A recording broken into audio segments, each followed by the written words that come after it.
What is going on, my Super Sandwiches? Rhymestyle here, and today I want to talk about the Champa arc as a whole. Now, if you did not watch the entire arc, well then, I'm sorry, but there's going to be some spoilers in this video, and if you don't want nothing spoiled, then this is your one chance to leave. However, if you've seen it or you don't care, you just want to hang out and discuss, then feel free to do so because it's free and it's fun, and we're going to be discussing the entire arc and see whether or not it was worth it and all the good stuff. So without further ado, let's talk about the Dragon Ball Super Champa arc. So the way I plan on doing this is I have two videos planned. The first video, which is this one that you're watching right now, is going to be all about discussing the things that we liked about the Champa arc. So in the comment section below, only try to discuss the good things. Now in a couple of days or so, I'm going to do the opposite end of the video, and I'm going to do one talking about the things that I didn't like, and then in that video, feel free to talk about the things that you didn't like as well. But to kind of stay organized, try to only talk about the good stuff in this video, and then the bad stuff in the next one. Now then again, if you want to talk about the negative stuff as well, then feel free to do so. But just to stay organized, let's try to stay on topic for both videos. So without further ado, let's get to the first topic. And by topic, I mean, of course, the first point. Now, I'm going to go ahead and address this on first, the animation. I actually thoroughly enjoyed the animation that was done in this entire arc. Now, with the Dragon Ball Super experience, ever since the first episode aired all the way to the 41st episode, there's been a lot of question and talk about animation and art style and all that good stuff. I mean, everybody remembers the infamous episode 5 that caused a huge uproar from the fans. Everybody was all over it, and people still talk about it to this day. So when the Champa arc started coming out, the question, of course, was, are they going to deliver? Are they going to stay on the point and make sure that this animation on this arc, as well as the art style, looks as good as possible? And for the most part, in my opinion, honestly, I think they did a good job. They did a really great job actually animating it, having great art styles. I mean, yeah, every now and then there were a couple spots that weren't as awesome, but they weren't as bad as before. So I gotta give it 2 thumbs up from my end because, like I said, I was very impressed, and there was no point in this series, in this arc, where I sat down and thought, man, what happened? And that happened several times in the Resurrection F arc, as well as a couple times in the Battle of Gods one. So with the Champa arc, definitely 2 thumbs up with animation and art style, and I'm very satisfied as a fan. Now, of course, that opinion might kind of differ based on, what your preference is. Sometimes people have higher standards for animation. So to those who watch the Champa arc, let me ask you a question right now. Do you think Toei and the entire team behind the Dragon Ball Super series did a great job or not with the animation? Let me know your thoughts in the comment section below. Now, like I said, I'm happy, but not everyone's going to be in the same field or on the same page, so let me know what you think in the comment section below. Now, to the second topic, or again, point. I need to stop saying topic. The second point. The second point is the action. The action had me extremely satisfied as a fan. Now, going back to the Battle of Gods arc, to the Resurrection F arc, both of them had very different dynamics. Excuse me, my voice is dying. Dynamics. The Battle of Gods arc was all about more on the story-driven side, and it had this epic fight at the end. And then the Resurrection F side was more about fighting, and then it had less story. And they were both on the opposite ends. Whereas at the Champa arc, I feel like they did a great balance of having a lot of action while maintaining story, comedy, and all the good stuff. So with that said, I really enjoyed the action, especially towards the end. I mean, you can't tell me that you were not hyped when, number 1, you saw Vegeta fight, and 2, the epic conclusion. The epic, most epic of all fights, Monaka versus Hit. No, I'm just kidding. Of course, I'm talking about Goku versus Hit. That fight was so freaking epic, and the inner child inside me just remembered all those days back when I used to be younger watching Dragon Ball Z and just being extremely hyped watching the fights. Like, that was absolutely insane, and the only thing I really wish for is that the fight was longer, because that fight, I need more of it. I need more of that in the future of Dragon Ball Super. I mean, I'm still hyped over those famous words, that famous phrase, Kaioken. When Goku screamed that, like, I knew it was gonna happen again, and it had to kind of spoil for me since I'm a Dragon Ball YouTuber and I kind of keep up with the news and leaks and all the good stuff. But still, when it happened in that episode, I still freaking screamed, I jumped up, I was sweating, I was hyped, I was excited. And that's the best part about watching series like Dragon Ball Super, Dragon Ball Z, Dragon Ball, all those. It's that excitement that makes the series so special, and I was super satisfied as a fan when they delivered with the action. Now, of course, that's going to be different for everybody else, so what do you guys think about the action? Let me know your thoughts in the comment section below. Moving on to the next point, the characters. Now, this is something that we were all wondering what's going to happen leading up to the, episode 28. What kind of characters were they going to add? What were they going to look like? Up until this point, everybody assumed that old characters were going to come back. A lot of people were hoping they would get, Bardock. Some people were hoping Broly would come back. And some people were even talking about Gine, Goku's mom. They were going to introduce old characters. And even right now, we still think in the future of Dragon Ball Super that future Trunks will come back. We'll see Mira and Toa and stuff like that. And while that would be cool, new characters are even cooler. And when they released these new characters, Team Universe 6, and revealed them for the first time in a manga, I was super excited.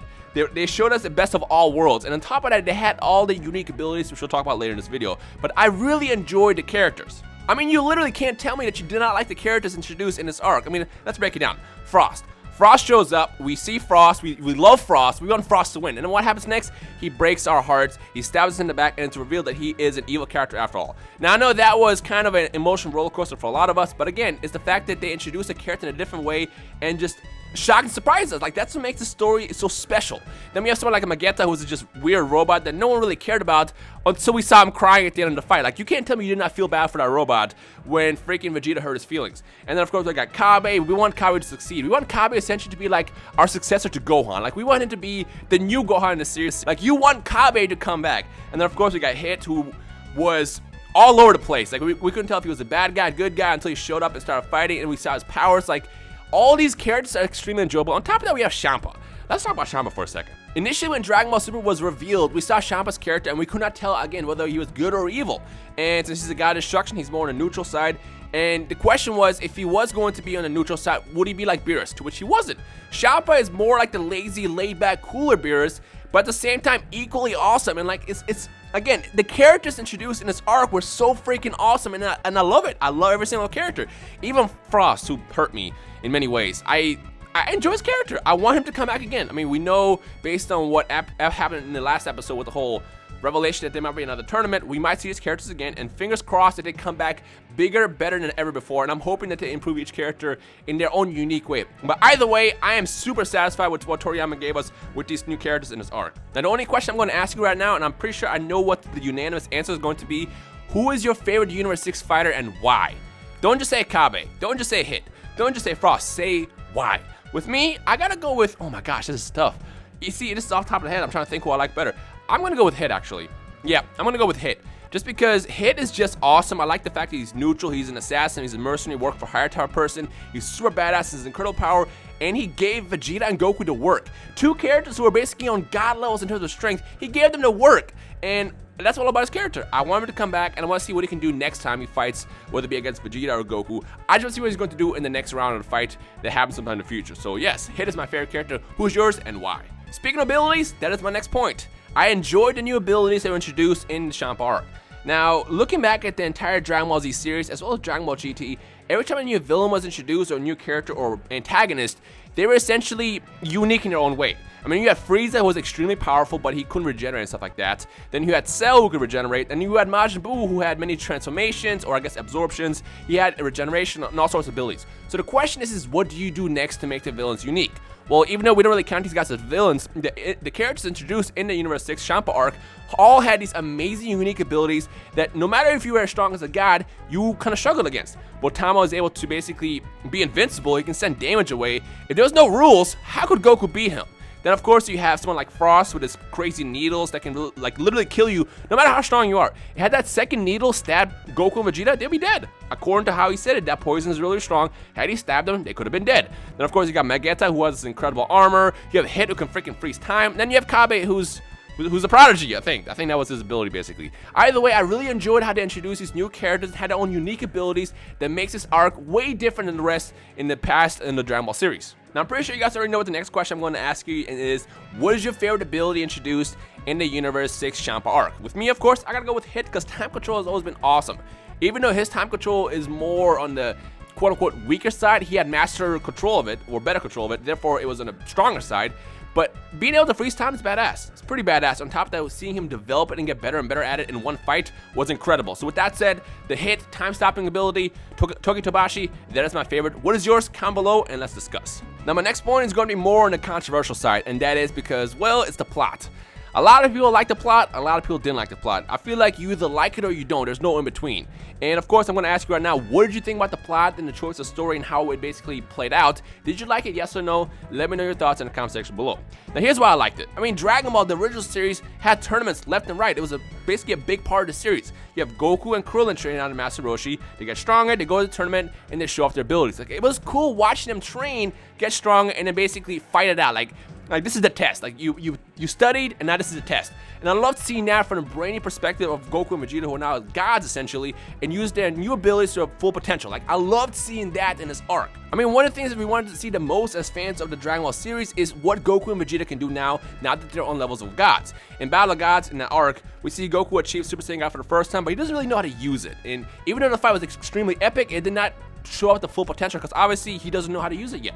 In Resurrection F, Frieza shows up and he's a brand new villain, well, old villain, but a brand new strong villain, and yet still Goku and Vegeta took him out pretty easily. And that's the one thing I didn't like about that arc. Like, I feel like that fight should be a lot more, a lot more drawn out. If you guys remember in the Namek Saga, when Goku and Frieza fought, that was a 4-hour fight. If you take the entire clip put together, that was like a 4.5-hour fight, and it was going both ways. Like, you know, Goku's win and Frieza's win and Goku's win and Frieza's win and Goku transforms, and it gets more and more epic as you go. Whereas in Resurrection F, you know, freaking Frieza was doomed from the start. And that's the one thing I don't like about it. But now in the Champa arc, you have opportunity and potential for Goku and Vegeta to really show off what they've learned in the past couple years in the time skip from training with Whis, what they can do. And that's what I really loved about this tournament arc. I loved seeing Vegeta just go crazy defeating Magetza, one-shot Kabe, one-shot Frost, then get defeated, of course. And of course, freaking Goku busting out the new abilities like Super Saiyan Kaioken Blue. Like, that to me was epic. As a Dragon Ball fan, I freaking loved it. I enjoyed it. As I said before, I was jumped up. I was excited. I was hyped. My blood is pumping. I'm hyped just talking about this again. I loved seeing that in this arc, and because of that, I enjoyed the plot. Now, of course, this is going to differ based on every single person. A lot of people wanted to see something else, like an invasion or something. I mean, for the most part, I myself believed that this tournament wasn't going to be just a tournament. Like, I thought that there was going to be interruptions, someone else was going to show up, and we're going to get into this big epic fight at the end. And that didn't happen. However, the fight against Hit, to me, just made up for it, and because of that, I enjoyed it overall. So, I liked it. Now, here's a question here. How many of you guys were on the plot side? How many of you guys were against it? Let me know your thoughts in the comment section below. And also, to those who didn't like the plot, what is something that you would have, like, what direction would you have loved to see the series go? Let me know your thoughts on that in the comment section below. Now, my next point is going to be going back to the comedy thing. One thing that I really loved about the Dragon Ball Super story so far is how they've been mixing in comedy that they originally had with Dragon Ball. Dragon Ball, they had comedy here and there, but for the most part, it was more in a serious atmosphere. Whereas Dragon Ball was more in a comedy side with less serious atmosphere. I mean, it had a mix of both, but what I feel like Dragon Ball Super did with the whole comedy and action aspect of it, I think they did great. In Battle of the Gods, it was more on the comedy side. Resurrection F was more on the action side, and the Champa arc, to me, had a great mix. I mean, I'm still laughing at the finale of freaking Monaka and Hit. Like, that to me was funny. Watching Beerus and Champa bicker, like, that to me was comedy. And because of that, it added a brand new way to like the series, and I enjoyed it. And with that said, 2 thumbs up for me. Now, the question here is, again, are you on the comedy side or action side? Because I know with Dragon Ball, the fan base seems to always split into two. There's people who only like the action, and then there's people who like both the comedy and the story side of it. So how do you guys feel about the comedy that we saw in the Champa arc? Yay or nay? Let me know your thoughts in the comment section below. Now, my final point, and this is, I don't know if you can really count this as a point, but I really like how they opened up with this. And again, this goes back to my 5th point with the controversy. I like how they expand the universe a lot more. And the reason why I say it could be controversial is because, well, when freaking the Omni King Zeno shows up, he mentions he wants to do another tournament. And I remember when that initially happened, a lot of people were like, really, another tournament? Come on, Toriyama, give me something new.